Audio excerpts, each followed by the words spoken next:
마태복음 27장 57절서부터 66절입니다. 저물었을 때에 아리마대의 부자 요셉이라 하는 사람이 왔으니 그도 예수의 제자라. 빌라도에게 가서 예수의 시체를 달라 하니 이에 빌라도가 내주라 명령하거늘 요셉이 시체를 가져다가 깨끗한 세마포로 싸서 바위 속에 판 자기 새 무덤에 넣어두고 큰 돌을 굴려 무덤 문에 놓고 가니 거기 막달라 마리아와 다른 마리아가 무덤을 향하여 앉았더라. 그 이튿날은 준비일 다음 날이라. 대제사장들과 바리새인들이 함께 빌라도에게 모여 이르되 주여 저 속이던 자가 살아 있을 때에 말하되 내가 사흘 후에 다시 살아나리라 한 것을 우리가 기억하노니 그러므로 명령하여 그 무덤을 사흘까지 굳게 지키게 하소서. 그의 제자들이 와서 시체를 도둑질하여 가고 백성에게 말하되 그가 죽은 자 가운데서 살아났다 하면 후의 속임이 전보다 더 클까 하나이다 하니 빌라도가 이르되 너희에게 경비병이 있으니 가서 힘대로 굳게 지키라 하거늘 그들이 경비병과 함께 가서 돌을 임봉하고 무덤을 굳게 지키니라. 성금요일과 부활절 사이의 날을 우리는 침묵의 날이다 이렇게 부릅니다. 예수님께서 무덤에 잠자신 채로 죽으신 그 몸이 무덤에 안장된, 그래서 하루를 지나는 날이기 때문에 우리가 조용히 침묵으로써 이 날을 보낼 뿐더러 또한 이날 우리가 더욱더 예수님의 죽음을 생각하기 때문에 특별한 날로 보내게 됩니다. 여러분들 오늘 하루를 살면서 정말 주님께서 우리를 위해 죽으셨고 이제 부활하신다. 부활하신 그 주님 약속대로 다시 오신다는 사실을 기억하고 하나님을 향하시는 오늘 하루가 될 수가 있기를 바랍니다. 오늘 말씀에 보면 참 재미있는 일이 일어납니다. 예수님의 시체가 무덤에 안장되었습니다. 아리마대의 부자 요셉이라는 사람이 예수님을 모셨습니다. 그런데 재미있는 것이 뭐냐? 대제사장들과 바리새인들이 빌라도에게 갔습니다. 아니 예수님이 죽으심으로 모든 것이 끝난 줄 알았더니만 그게 아니에요. 이들이 빌라도에게 가서 요구하는 게 있었습니다. 뭐냐? 63절 말씀해 보니까 내가 사흘 후에 다시 살아나리라 한 것을 우리가 기억한다 그랬습니다. 물론 이들이 이야기했던 것은 이것이 음모다라는 것이었지만 저는 이들의 말 속에 오히려 예수님이 선포하신 그 부활의 놀라운 능력을 제자들만이 아닙니다. 아니 어떻게 보면 제자들은 오히려 믿지 않았어요. 근데 제자들이 아닌 사람들이 그 말씀을 기억하고 오히려 예수님의 부활을 예비한 게 아닌가 하는 생각이 듭니다. 대제사장과 바리새인들이 먼저 말입니다. 그 무덤을 지켜달라, 막아달라, 이 일이 일어나지 않게 해달라 그렇게 이야기했죠. 그러나 역설적으로 그들이 한 일이 무엇이냐? 오히려 예수님의 부활을 더욱더 확고하게 합니다. 그 예수님의 부활을 증거하게 했습니다. 이게 바로 놀라운 하나님의 역사예요. 하나님의 뜻과 계획은 우리가 아무리 노력하고 발버둥 친다 할지라도 절대로 막을 수가 없습니다. 하나님의 뜻하시면 하나님께서 계획하시면은 반드시 이루어집니다. 그게 놀라운 하나님의 은혜예요. 경비병이 거기 섰다고요? 그 무덤을 봉인했다고? 그 무덤을 막았다고? 무슨 소용이 있습니까? 하나님의 뜻하시면 예수님의 부활이 일어나는 거고 예수님께서 그 돌문을 여시고 나오시는 거예요.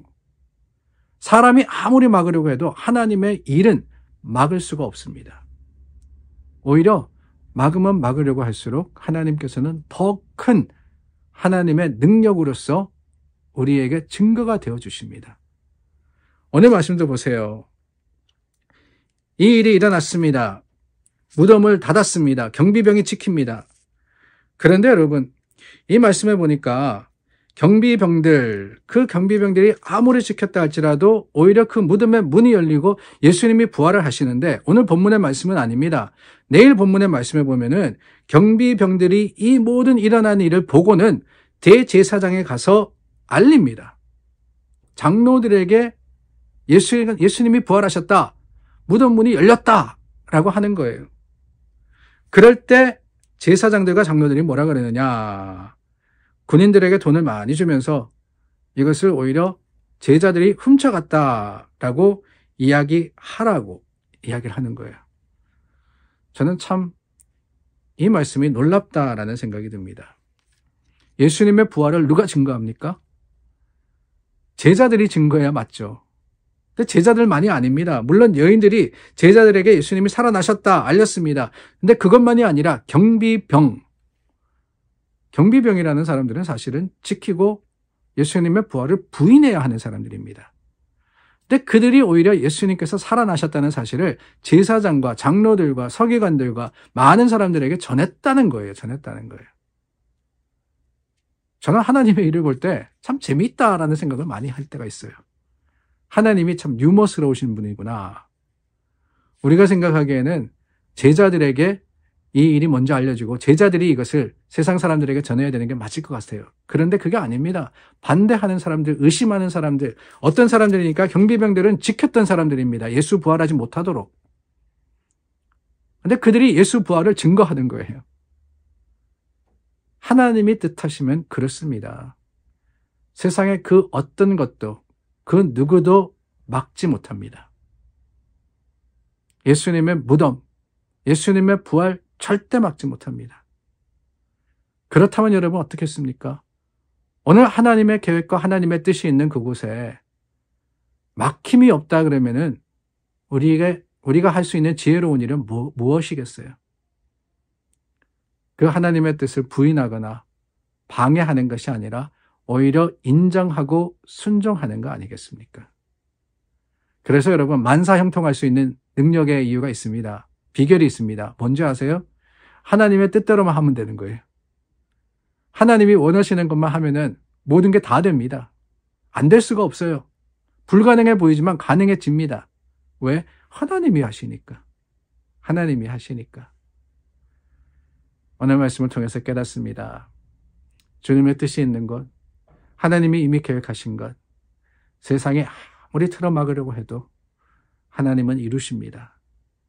그 하나님의 능력과 힘을 의지하여서 오늘 저와 여러분 주님의 뜻 가운데 행하는 모든 것들이 온전히 이루어질 수 있기를, 아니 온전히 이루어집니다. 이루어짐을 우리가 증거할 수 있고 경험할 수 있기를 예수님의 이름으로 축원합니다. 기도하겠습니다. 좋으신 하나님, 하나님의 뜻이 이루어집니다. 이루어지기를 우리가 원하고 원치 않는 게 아니라 이루어짐을 확신합니다. 주님의 뜻이 우리 삶의 아름다운 증거가 되게 하시고 하나님을 체험하는 도구와 방법이 될 수 있도록 역사하여 주시옵소서. 예수님 이름으로 기도드립니다. 아멘. 우리 예수님의 부활을 기다립니다. 내일은 우리가 다 11시에 연합으로 함께 예배를 드립니다. 기억하시고 기쁨으로써 또한 감사로써 교회 나오시는 여러분들 되시기를 간절히 바랍니다. 기도하겠습니다.